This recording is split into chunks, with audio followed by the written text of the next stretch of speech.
এই সুব্রত আপনার ছেলে। হ্যাঁ জানি তো। আরে আপনি কথাটা শুনুন আমার, আমি পুরো বলছি, আপনি কথাটা শুনুন। আরে হ্যাঁ শুনছি, বলুন। ও আমি শুনছি, বলুন। সরি, বলছি শুনুন। আপনার জন্য না আমার হয়ে যাচ্ছে। আচ্ছা আচ্ছা, আপনি বলুন।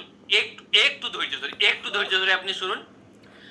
আপনার ছেলে, হ্যাঁ ওটা ছেলে, মেয়ে নয়। হ্যাঁ, ছোটবেলায় যখন ওর জন্ম হয় তখন আমরা একটু কনফিউজ ছিলাম ছেলে না মেয়ে, কিন্তু যখন ডক্টর... আরে আপনি না সত্যি মানে কি মুশকিলের ব্যাপার। না না, কোনো মুশকিলের ব্যাপার নয়, ডাক্তার বলেই দিয়েছিল এটা শিওর ছেলে। আরে আপনি তখন থেকে কিছু বলছেনই না, শুধু বলছেন যে বলছি শুনুন বলছি শুনুন। আপনি কিছু বলুন। আরে আরে আপনি আমাকে একটু সময় দিন, আমি বলছি, আমি আস্তে আস্তে বলছি, আপনি একটু বোঝার চেষ্টা করুন। ও আচ্ছা, মানে ওই খেলাটা খেলতে দেখেছেন, মানে আপনি বলবেন আমাকে বুঝতে হবে। চলুন স্টার্ট করুন। আরে আমি খেলতে ডাকিনি আপনাকে। তো আপনি যখন খেলবেন না আমাকে ডাকলেন কেন? আরে আমি বলতে চাইছি, দেখুন আপনার ছেলে স্কুলে খেলছিল, খেলতে খেলতে একজনের পা ভেঙে দিয়েছে মেরে। এই, তুই খেলতে খেলতে একজনের পা ভেঙে দিয়েছিস? কেন, এমনি ভাঙা যায় না? আরে মশাই, আপনি আপনি কি বলছেন ছেলেকে? ও, আমি কি বলছি এটাও আপনি বুঝতে পারছেন না? আচ্ছা, আপনি এদিক থেকে খেলা শুরু করে দিয়েছেন, মানে আমি বলবো আপনি বুঝবেন এবার।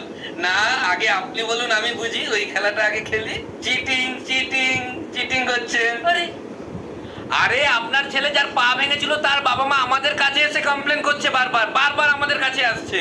তো স্বাভাবিক ব্যাপার, তোর বাবা মার আসতে কি প্রবলেম? পা তোর ছেলের ভেঙেছে, বাবার তো ভাঙেনি। আরে ওদের বাবা মা এসে বলে গেছে আপনার ছেলেকে যদি স্কুল থেকে না বের করি তাহলে ওরা কড়া অ্যাকশন নেবে। তো এতে আবার হুমকি দেওয়ার কি আছে? আমার ছেলে তো ছুটি হলে নিজে থেকেই স্কুল থেকে বেরিয়ে যায়, আপনি কেন বের করবেন? একটু বেরোস না নিজে থেকে? হ্যাঁ বাবা। এই তো নিজেই বলছে বেরিয়ে যায়। আরে ওই বের করার কথা বলছে না, পুরোপুরি বের করতে বলছে, আপনার ছেলেকে সাসপেন্ড করে দিতে বলছে। ওদের বাবা মা এসেছিল, 4 বার এসেছিল। কি করলে ওদের বাবা মা এসে আমাদের ডিস্টার্ব করবে না আপনি বলুন। তো এটার ব্যবস্থা তো হয়ে যাবে, এতক্ষণ তো এটাই বললে হয়, এত ঘুরিয়ে ঘুরিয়ে বলার কি দরকার? ও ব্যবস্থা হয়ে যাবে। কি করে? ওর বাবা মারও পা ভেঙে দিন, তাহলে আসবে না ওরা। স্যার আমি ভাঙবো পা। এই, এরকম বলতে হয়? বড়দের পা ভাঙবে এরকম বলতে হয়? কেন আমি নেই? স্যার আমি পা ভেঙে দেবো। আরে আপনি জানেন আপনি কি বলছেন? এ আবার নতুন খেলা শুরু করে দিয়েছেন, এবার আমি বলবো আমিই জানবো। না না, এই খেলাটা খেলবো না, এটা ভালো নয় এতটা। Listen, we won't tolerate this kind of behavior. That's why we have decided to suspend your... বাহ, দারুন দারুন দারুন দারুন ইংরেজি, দারুন। হাততালি মার স্যার, কত সুন্দর ইংরেজি বললেন, খুব সুন্দর খুব সুন্দর ইংরেজি হয়েছে। স্যার আরেকটা লাইন ইংরেজিতে বলুন, আরেকটা প্লেন। আমি এইসব ব্যবহার বরদাস্ত করবো না, তাই আমি... না না না না না, এটা হবে না, এটা হবে না, আমি ইংরেজিতে বলতে বললাম। এক লাইনে শিখে এসছেন না, ইংরেজিতে বলুন তো। এই শুনুন, অনেক হয়ে গেছে, অনেক হয়ে গেছে, আমি আর পারছি না। আমি এবার পুলিশ ডাকছি। এই পুলিশ ডাকো তো। কেন, পুলিশের ছেলেও কি কারো পা ভেঙে দিয়েছে নাকি? আপনি কি চান বলুন তো?